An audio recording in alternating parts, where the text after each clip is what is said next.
आप देख रहे हैं अमेज नाउ। गंगा, यमुना, राप्ती और गोमती के तटवर्ती इलाकों से खबरें आप तक।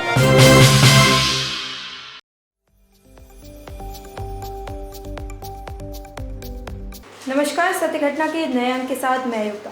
शुरुआत करते हैं आज की मुख्य घटनाओं से। अपने प्रवास के दूसरे दिन भी जनता दर्शन में शिकायतकर्ताओं से मिले सीएम योगी। आजमगढ़ के प्रभारी मंत्री का जिला अस्पताल में औचक निरीक्षण, सीएमओ और मंडलीय चिकित्सक अधिकारी नदारद। पुलिस और बदमाशों के बीच हुई मुठभेड़ में 4 बदमाशों को लगी गोली। मुठभेड़ में गिरफ्त में आए बदमाश के पास से 2014 में कुशीनगर से लूटी गई सरकारी ग्लाक पिस्तल भी बरामद। रमजान माह के आखिरी जुम्मे की नमाज शांतिपूर्ण माहौल में संपन्न। और सिकरीगंज में एक नवजात बच्चे का कटा हुआ सिर मिलने से सनसनी। अब सत्य घटना विस्तार। गोरखपुर दौरे पर आए उत्तर प्रदेश के मुख्यमंत्री योगी आदित्यनाथ ने शुक्रवार को दूसरे दिन जनता दर्शन कार्यक्रम में जन समस्याएं सुनी। सीएम योगी के सामने अधिकतर समस्याएं जमीन से जुड़ी रही, जिसे सुनकर सीएम ने डीएम विजय किरण आनंद और एसएसपी विपिन ताड़ा को निस्तारण के निर्देश दिए।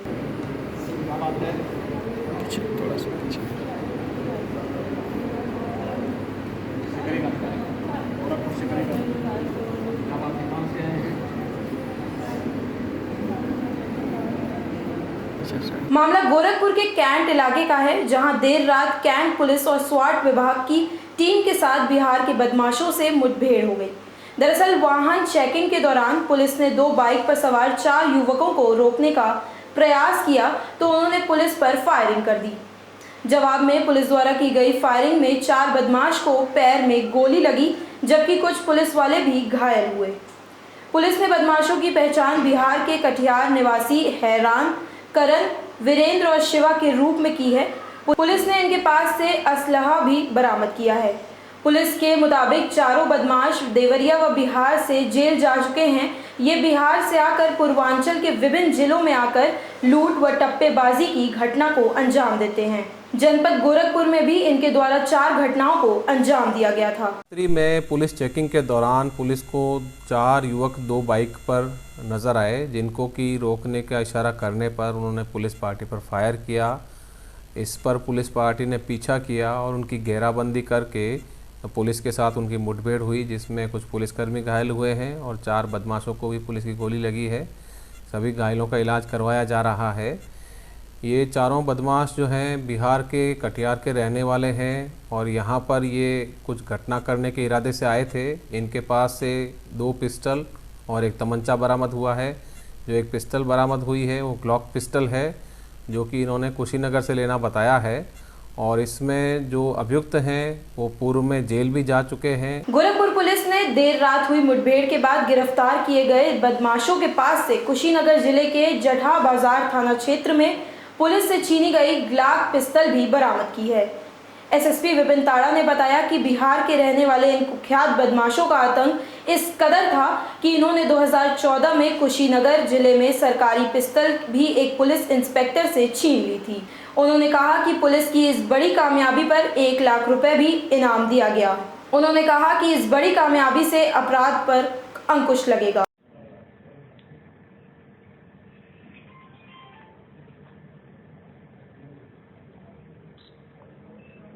मैगजीन के साथ मिल गई वापस। काफ़ी बड़ा गैंग है जिनके ये 4 लोग मेंबर हैं और इनसे बरामदगी में हमें एक ग्लॉक पिस्टल मिली है। जो ग्लॉक पिस्टल है वो सरकारी पिस्टल है। जानकारी में पता करने पर पता चला कि कुशीनगर में 2014 में एक थाना है जठा बाजार, वहाँ से ये पिस्टल जो है कानून व्यवस्था संबंधित समस्या के दौरान इंस्पेक्टर से छीन लिया गया था और वहाँ इसमें लूट का और डकैती का मुकदमा दर्ज है। वही पिस्टल आज तकरीबन 8 साल बाद बरामद की है पुलिस ने।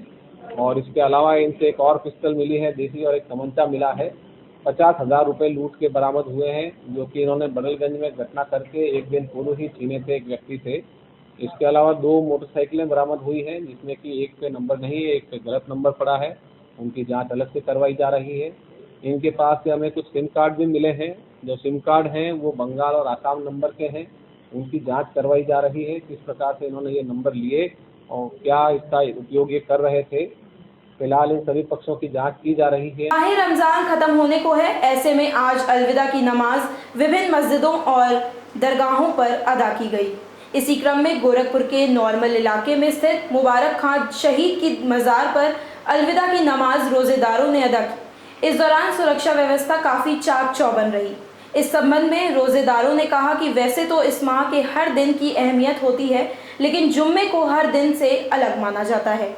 रमज़ान के आखिरी जुम्मे की नमाज से रमज़ान के समापन का संदेश मिलता है।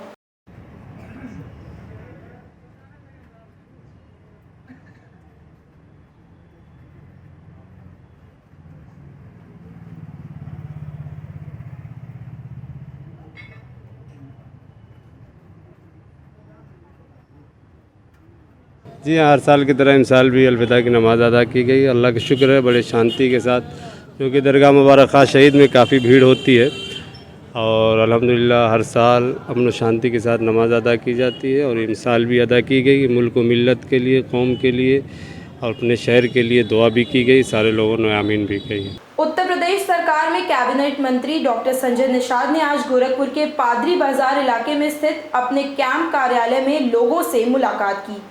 इस मौके पर उन्होंने कहा कि अपने समाज के उत्थान के लिए उनका प्रयास शुरू से चलता रहा है। उन्होंने कहा कि योगी आदित्यनाथ जी की सरकार से समाज के सभी वर्ग का विकास हो रहा है।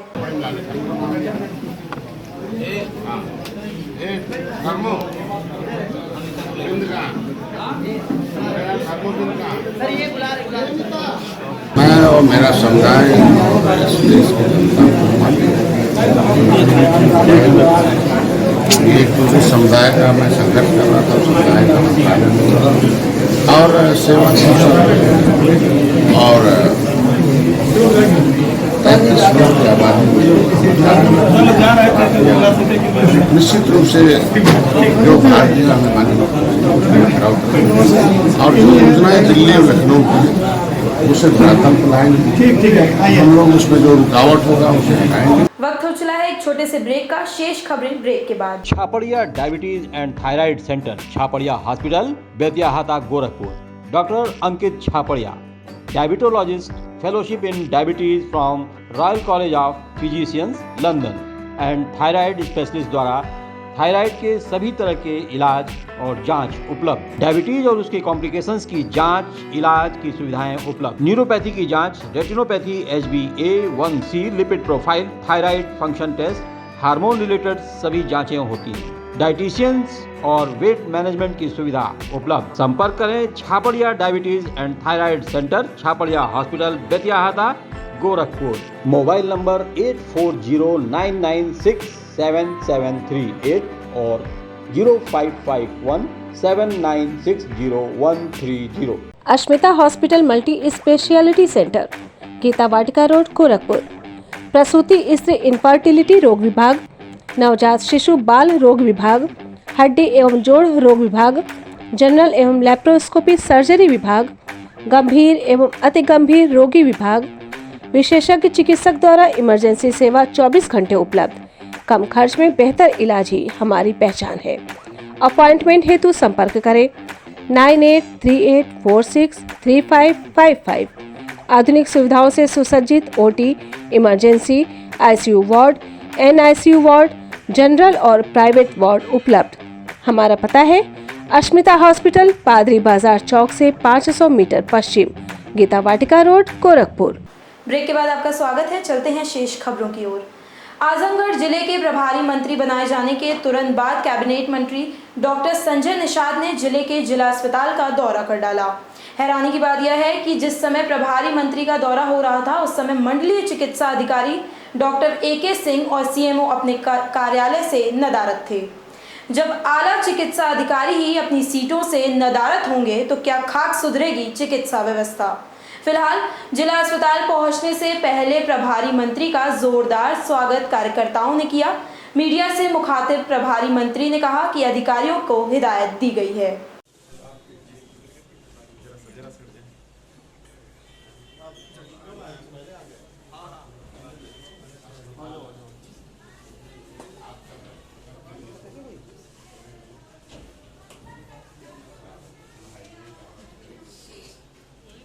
व्यवस्थाएं हैं लेकिन इतनी नहीं है, उसके लिए हिदायत दी गई है। और माननीय मुख्यमंत्री जी का एक सोच है, मंशा है कि सारी व्यवस्था सही हो। उसमें चिकित्सा व्यवस्था एक नंबर पर है, क्योंकि सबसे ज़्यादा जो अस्पताल है, जो सरकारी अस्पताल है, उसकी सुविधा गरीब लेते हैं या ऐसे समय लेते हैं जो गैर टाइम होता है। ऐसे के लिए इमरजेंसी व्यवस्था दी गई है, तो इसे किया गया, ठीक है। गोरखपुर के सिकरीगंज थाना क्षेत्र के जद्दूपट्टी गांव में सनसनीखेज मामला सामने आया है। यहां एक हैचरी फार्म के पास नवजात का कटा हुआ सिर मिला है। ग्रामीणों की सूचना पर स्थानीय पुलिस के साथ ही पुलिस के आला अधिकारी भी मौके पर पहुंचे। इस बीच घंटों बच्चे की शिनाख्त करने का प्रयास किया गया, लेकिन पहचान नहीं हो सकी। इस संबंध में एसपी साउथ अरुण सिंह का कहना है कि मामला कहीं दूर का लगता है। खजनी से सिकरीगंज रोड पर, खजनी कस्बे से पहले दाहिनी तरफ एक पोल्ट्री फार्म है, उसी के जस्ट सामने एक नवजात बच्चा है। देखने से ये लग रहा है 2-3 दिन का हो। उसका धड़ नहीं, सिर मिला, जो यहाँ ठुड्डी के नीचे से धड़ से अलग है और देखने से लगता है कि बहुत शार्प चीज़ से काटा गया है। कैसे कटा है, क्या कटा, वहाँ कोई ऊंड भी ऐसे नहीं लग रहा, जैसे लग रहा है ऊंड भी बंद हो चुकी है। और सड़क से इस तरह से किनारे है जैसे कि किसी चलती गाड़ी से किसी ने गाड़ी धीमा किया और धीरे से लुढ़का दिया, फेंकने की भी बात है। और ये 1:30-2 बजे के आसपास लोगों ने देखा है, जबकि उसी के सामने पोल्ट्री फार्म वाले के अंडे का काउंटर भी है। अगल बगल में 2-3 और दुकानें हैं, एक मैरिज लॉन है। इन लोगों ने कहा कि साहब सवेरे से तो कुछ ऐसा नहीं था, आना जाना सबका है, कस्टमर आते जाते हैं। अचानक 1:30-2 बजे उन्होंने देखा तो बताया, मैं भी मौके पर गया था। ऐसा लग रहा है कि ये कहीं और से ला करके बिल्कुल सड़क पे डाला गया है। इस संभावना से भी इनकार नहीं किया जा सकता है कि गोरखपुर की राजघाट पुलिस ने चोरी की 5 मोटरसाइकिलों के साथ शातिर चोर को गिरफ्तार किया है। पकड़े गए शातिर चोर का नाम नीरज कुशवाहा है और वह राजघाट इलाके का रहने वाला है। बताया जा रहा है कि ट्रांसपोर्ट नगर के चौकी प्रभारी अनूप मिश्रा को शातिर चोर नीरज कुशवाहा के बैंकुट धाम घाट मोड़ पर होने की सूचना मिली थी, जिस पर तत्काल एक्शन लेते हुए उन्होंने अभियुक्त नीरज को पकड़ लिया। पूछताछ में उसने चोरी की 5 मोटरसाइकिल के बारे में जानकारी दी, जिसकी निशानदेही पर पुलिस ने 5 बाइक बरामद कर ली है।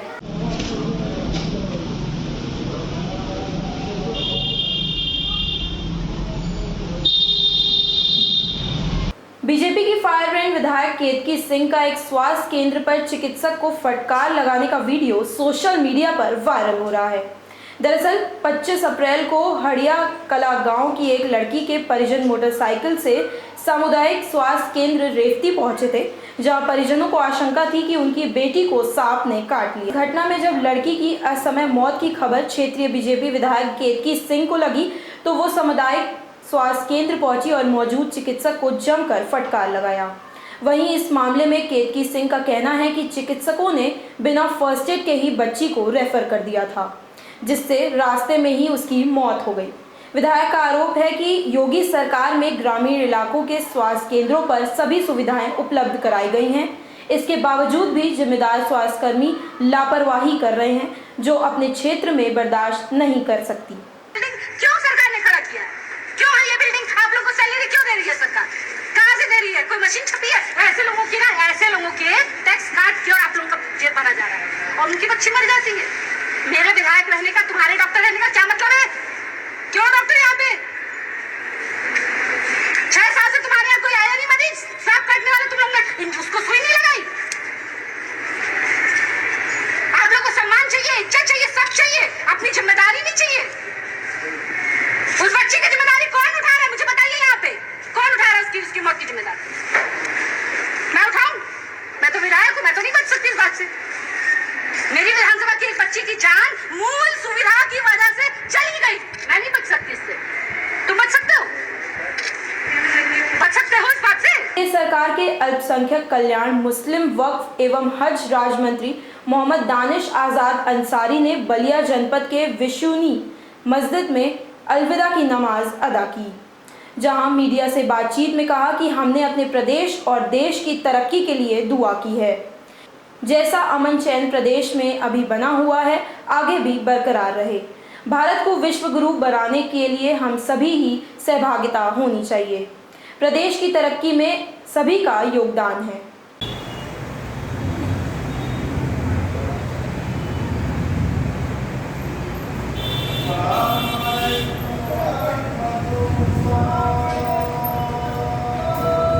आज मैंने बलिया के बिजलीपुर स्थित मस्जिद में मैंने आज नमाज अदा की है और हम सब मुसलमान भाई बंधु एक साथ एकजुट होकर हमने नमाज़ पढ़ी है और हमने अपने प्रदेश के, अपने देश की तरक्की के लिए दुआ की है।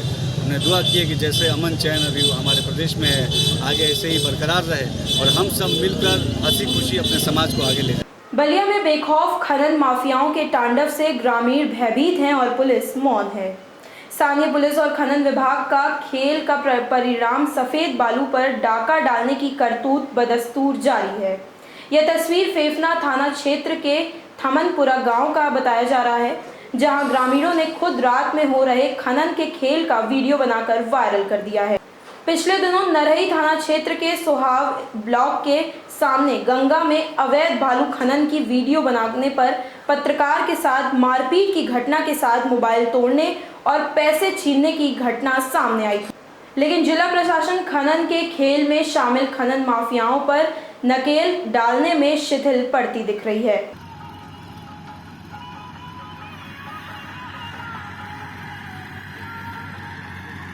उठा के डाला तो तब बनाओ।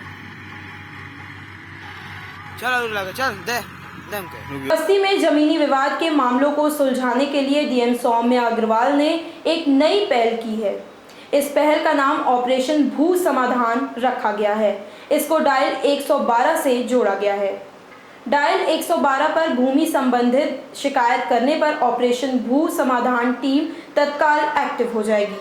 पुलिस और राजस्व की टीम पहुंचकर जमीन संबंधित समस्याओं का मौके पर समाधान करेगी। ऑपरेशन भू समाधान को जिले की सदर तहसील में पायलट प्रोजेक्ट के रूप में शुरू किया गया है। इसके रिजल्ट के बाद जिले के अन्य तहसीलों में इसको लागू किया जाएगा। इसके लिए बाकायदा कंट्रोल रूम भी बनाया गया है। एक्स्ट्रा मजिस्ट्रेट्स हैं अतुल आनंद और यहाँ पे शैलेश दुबे, उन्होंने कहा है भू समाधान मोबाइल ऑपरेशन भू समाधान मोबाइल जो है प्रारंभ किया गया है। अमूमन ये देखा जाता है कि 112 जब मौके पे जाती है तो जो भूमि विवाद होते हैं उनका अंतिम निस्तारण नहीं हो पाता है और वो मौके पर जो भी कार्य होता है उसको मात्र रुकवा करके और विवाद को शांत करा करके आ जाते हैं। कंट्रोल रूम में कॉल करेंगे जो यहाँ से भू समाधान मोबाइल को रवाना करेगी, जिसमें क्षेत्र के लेखपाल, कानूनगो और एक मजिस्ट्रेट होंगे। वहाँ पर फोर्स ऑलरेडी उपलब्ध होगी मौके पे और ये लोग जा करके उस भूमि विवाद के अंतिम निस्तारण का प्रयास। सत्य घटना के आज के अंक में बस इतना ही। तेज, सटीक और ताज़ी घटनाओं को जानने के लिए जुड़े रहिए अमेज नाउ के फेसबुक पेज, यूट्यूब चैनल और वेब पोर्टल से। आज के अंक में बस इतना ही। कल होगी फिर से आपसे मुलाकात। तब तक के लिए नमस्कार।